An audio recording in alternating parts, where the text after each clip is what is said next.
Good day, నమస్తే, సలాం అలైకుం. నేను మీ దోస్తు ఆండ్రూ టూల్ బాక్సెస్ కోసం అని చూస్తున్నాడు. అయితే మార్కెట్ ప్లేస్లో టూల్ బాక్స్ దొరికింది. $200 అన్నారు. $200 అంటే నేను బేరమాడి 150కి ఒప్పించుకున్నాను అనమాట.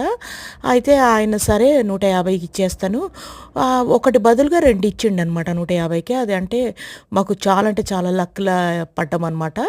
చాలా మంచి బార్గెన్ దొరికింది మాకు ఇది. టూల్ బాక్సెస్ అంటే ఇవి ట్రక్లో పెట్టి ట్రక్కులు ఉన్న టూల్స్ అన్నీ ఇందులో పెట్టేస్తారనమాట.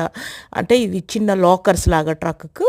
సో ఇవి షిప్పింగ్ కంటైనర్స్. దీని లోపల అన్ని టూల్స్, అన్ని మెకానికల్ టూల్స్ పెట్టుకుంటారు. ఇంకా నేను అనుకున్నాను అనమాట అవి రెండు కొనాలా పుష్ప కోసం అనేసి.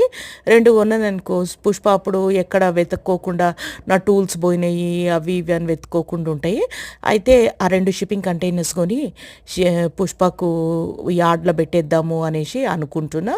సో దారిలో పోతున్నాము, పెద్ద పెద్ద ట్రైన్ ట్రక్స్ అంటారు. అయితే అవన్నీ కనిపించినాయి. మా డేవిడ్కి కూడా ఉన్నాయన్నమాట అలాంటి పెద్ద ట్రైన్ ట్రక్స్. సో దారిలో పోతున్నాము. అయితే పుష్ప దగ్గర పెట్రోల్ అయిపోయింది.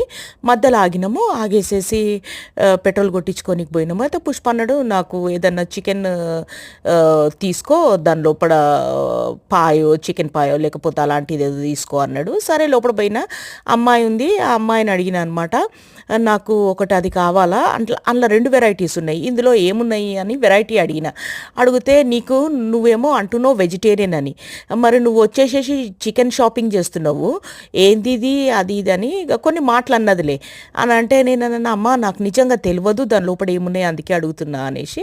కానీ దాని తర్వాత నాకేం తెలిసిందంటే, ఆస్ట్రేలియన్ లేడీస్ అయితే ఎవరు ఉంటారో వాళ్ళు మన ముఖం మీద ఉమ్మేసినా కానీ కూడా మనం చేసుకొని వెళ్ళిపోవాలి, వాళ్ళకి మళ్ళీ రిప్లై ఇవ్వద్దు అనమాట. ఎందుకంటే మనం ఇండియన్స్ కాబట్టి మనం అట్లా ఇవ్వద్దు అన్న సంగతి నాకు తెలిసిందనమాట. కానీ ఒకరోజు మా అత్తని తీసుకొని పోయి మాత్రం దాన్ని పెళ్లి చేయించుడు గ్యారెంటీ.